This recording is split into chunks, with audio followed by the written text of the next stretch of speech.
Praise the Lord everyone. सब कुछ है मसीह की। मैं बिलीव करती हूँ आप ब्लेस्ड होंगे, आपके घर आने। और आओ मैं उस वचन को पढ़ती हूँ जो पवित्र वचन हमें परमेश्वर के दास अपोस्टल अंकुर यूसुफ नरूला जी द्वारा और परमेश्वर की दासी पास्टर सोनिया यूसुफ नरूला जी द्वारा दिया जाता है।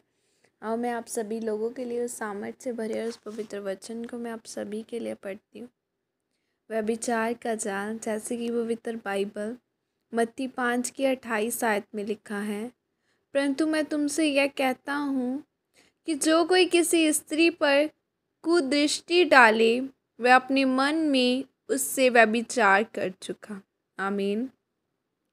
मेरे प्रिय, बाइबल बताती है कि परमेश्वर जिस पाप से सबसे ज़्यादा नफरत करता है वह व्यभिचार का पाप है।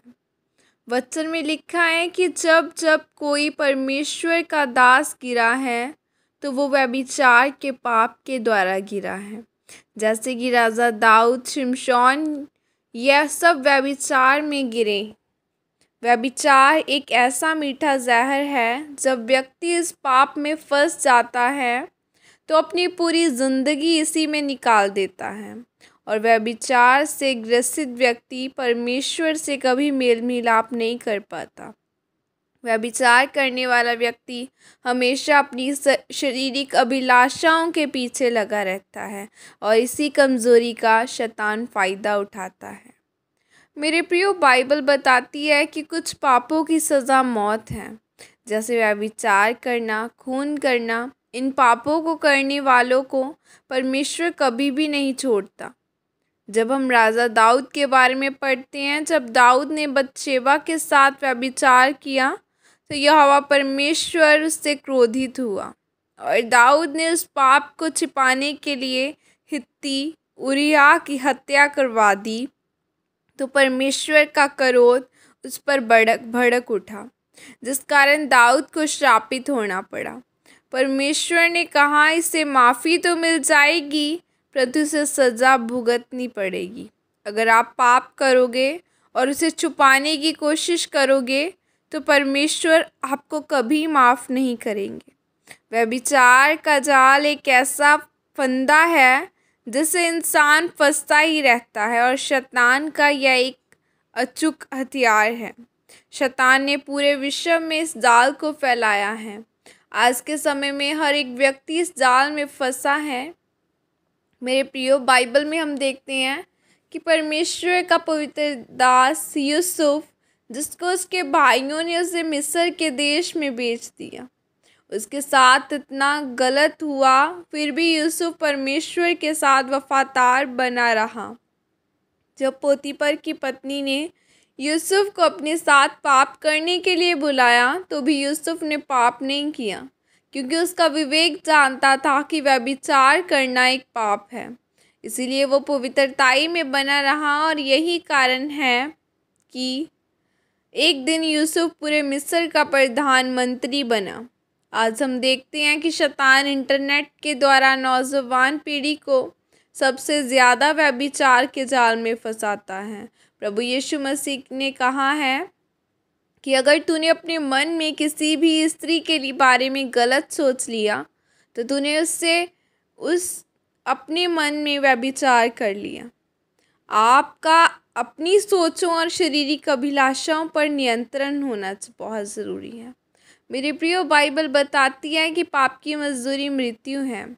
अगर आप अपने जीवन में यूसुफ की तरह आशीषों को चाहते हैं तो पाप का इनकार करो। अपने जीवन को पवित्रताई के साथ, प्रार्थना के साथ, उपवास के साथ बिताएं ताकि परमेश्वर आपसे बात कर सके और अपनी मर्ज़ी को आपकी ज़िंदगी में पूरी कर सके और आपको यूसुफ की तरह आशीषित कर सके। आमीन। और यह प्रार्थना आपके द्वारा की जाए। सर्वशक्तिमान परमेश्वर, इस दिन के लिए खुदा मना मैं आपका धन्यवाद करती हूँ और मैं प्रार्थना करती हूँ कि मैं अपनी बाकी की ज़िंदगी पवित्रताई में व्यतीत करूँगी, कभी भी व्यभिचार के जाल में नहीं फंसूँगी, हमेशा प्रार्थना उपवास के साथ लगी रहूँगी। प्रभु यीशु मसीह के सामर्थ्य नाम में मांगती हूँ। आमीन आमीन। हालेलुया। खुदावन की हजूरी में चलना है, पाप से दूर रहना है, उसके वचन को फॉलो करना है। बाइबल में लिखा है कि जैसा तेरा आसमानी पिता पवित्र है तो पवित्र बन। पहली प्रायोरिटी आपने अपनी लाइफ में खुदावन को देनी है। प्रार्थना में रहना है, वचन पढ़ना है, फास्टिंग करनी है, खुदावन को अपनी फर्स्ट प्रायोरिटी देनी है। खुदावन से अगर कुछ चाहिए तो खुदावन से बोलना है, क्योंकि वो हमें बाइबल में लिखा है मांगो तुम्हें दिया जाएगा। आज लोग प्रार्थना ही नहीं करते। अगर आप खुदावन से मांगेंगे नहीं, अपने विजन को नहीं रखेंगे, तो वो कैसे वो आपको देगा।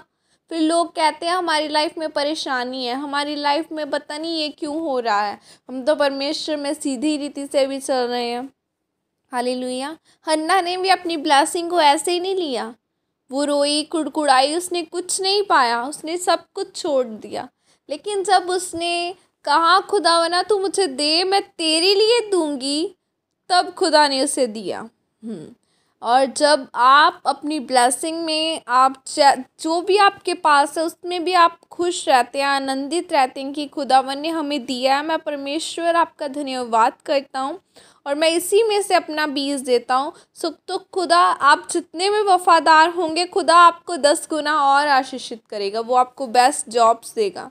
पहली प्रायोरिटी खुदावन को देनी है, प्रार्थना में रहना है, शैतान को अपनी लाइफ में एंटर नहीं करने देना। वो आता है, बाइबल कहती शैतान घात करने के लिए आता है, लेकिन परमेश्वर जीवन देने के लिए आया। वो हमारी लाइफ्स को चेंज करने के लिए आया। मैं बिलीव करती हूँ खुदावन आपकी लाइफ्स को बदले और आपको प्रार्थना का आत्मा दे। खुदावन आपको ब्लेस करे। God bless you all. Praise the Lord. जय मसीह।